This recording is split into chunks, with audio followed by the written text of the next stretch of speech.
Dear judges of the International Court of Justice, my name is Mirriam Fafi Baega and I come from Malaita Province, nestled in the Happy Isles of the Solomon Islands. Today, I bring you a plea from my heart, a plea for the protection of our Pacific Islands and our way of life. Across the Solomons, many islands have become casualties of climate change. Take Ontong Java, a low-lying atoll. For centuries, this remote community has thrived just inches above sea level.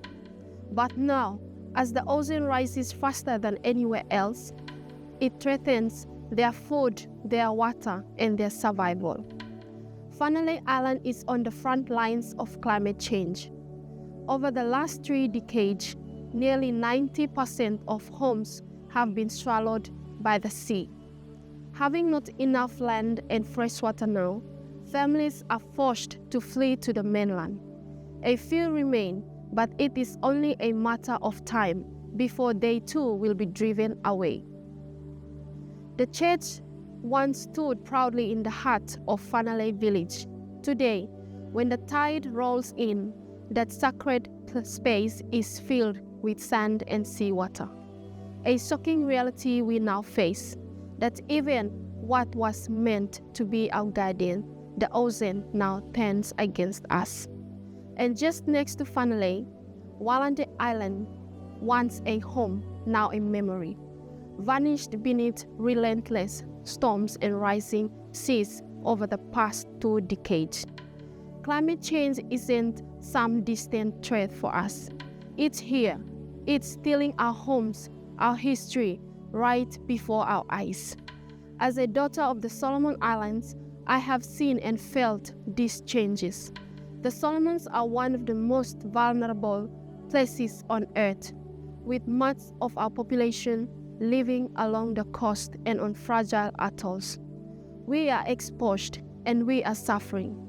I remember growing up in the Lau Lagoon, where my family and neighbors would collect stones at low tide, plunging into the water at high tide to build seawalls. It was our defense against the rising seas, our way of trying to protect what we held dear. But despite our efforts, climate change keeps coming. Our atolls are disappearing, and the people who have lived there for generations are fighting a losing battle. It is heartbreaking to witness these tireless efforts, only to see the threat grow stronger, unrelenting. What will happen to my people when our homes keep getting taken by the ocean? What will happen to the Solomon people without the Solomon Islands? Will we still exist in the future, or will our people lose their identity as they lose their land, their homes, and the culture and traditions tied so deeply to them? Climate change isn't just about the environment, it's about life.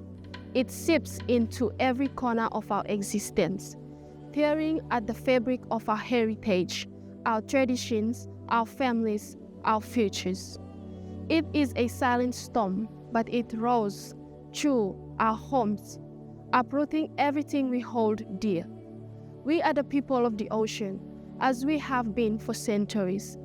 How is it that what was once our lifeblood, what sustained and protected us, is now killing us off?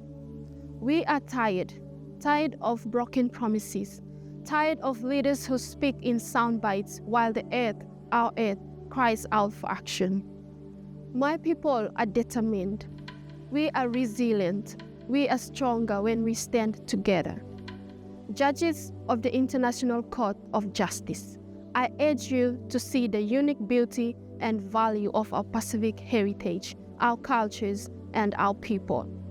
We demand justice, not just for ourselves, but for those whose voices have been silenced, for the future that we must inherit. We refuse to be the last generation that did not fight for their future. We demand your protection for our islands, our people, and for the future of our way of life. The Pacific demands climate justice at the International Court of Justice. Judges, will you hear my call?